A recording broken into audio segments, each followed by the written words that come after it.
কিন্তু আসলে নিরাপত্তার স্বার্থে বিভিন্ন ধরনের প্রোটোকল থাকে।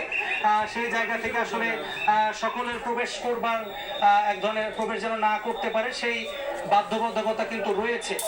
সেই বাধ্যবাধকতা রয়েছে, যার কারণে সেটি নিয়ে কিন্তু এক ধরনের ভুল বোঝাবুঝিও তৈরি হচ্ছে, যেটি আমরা প্রাথমিকভাবে ধারণা করতে পারছি। তবে সেখানে যে নিরাপত্তার স্বার্থে ধারণকৃত যে ভিডিও, সেই ভিডিওগুলো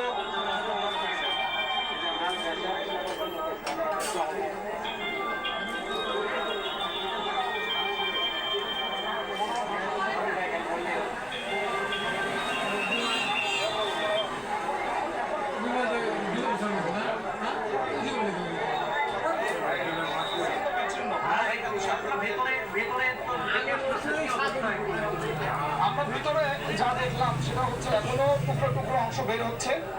টুকরো টুকরো অংশের মধ্যে থেকে সম্ভবত একটি পাইলট বা চালকের লাশও আছে দেখলাম। আর ভেতরে দেখলাম যেটা সেটা কাছে যেতে দেয় না আমাদের। আমরা এখানে উপদেষ্টা আর যে সম্মানিত ব্যক্তি আছেন বুঝতে পেরেছি সাংবাদিক হিসেবে ঢুকে একদম উত্তরা তখন দেখেছি জিনিসটাকে রক্ত হয়ে গেছে। ও মারছে একদম প্লেনটা একদম বিল্ডিং এর কাছে যে মারছে একবারে, মারার ফলে একদম বিল্ডিং এর কোণ ভেঙে বিল্ডিং নিচে নেমে গেছে। এখন ওর ভিতর থেকে যে টুকরো টুকরো অংশ প্লেনের বের করতে খুব কষ্ট হচ্ছে। এটা চলতেছে। আমরা কিছু উদ্ধার কাজ করেছি, বাইরেও করছি। আমরা পরিবার দোয়া রাখবো। আমরা যেমনটি আপনাদেরকে জানাচ্ছিলাম যে বিভিন্ন রাজনৈতিক দল থেকেও কিন্তু নেতাকর্মীরা তারা সেই দলীয় নির্দেশ অনুযায়ী দলীয় নির্দেশনা অনুযায়ী তারা এই উদ্ধার কাজে সহযোগিতা সহ রক্তদানে বিভিন্ন কাজে আসলে তারা সহযোগিতা করছেন। এবং তারা যেটি বলছিলেন আসলে এই ঘটনাস্থল দেখবার পরে যে সেখানে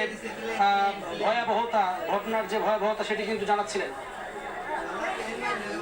এছাড়া আমরা দেখছি যে ধীরে ধীরে আসলে বিভিন্ন শিক্ষার্থী যারা ভিতরে আটকে পড়া ছিলেন, বিশেষ করে হোস্টেলে যারা থাকেন এমন শিক্ষার্থীদেরকে কিন্তু আমরা ধীরে ধীরে বাইরে বেরোতে দেখছি। তবে তাদের সঙ্গে আসলে আমাদের এখন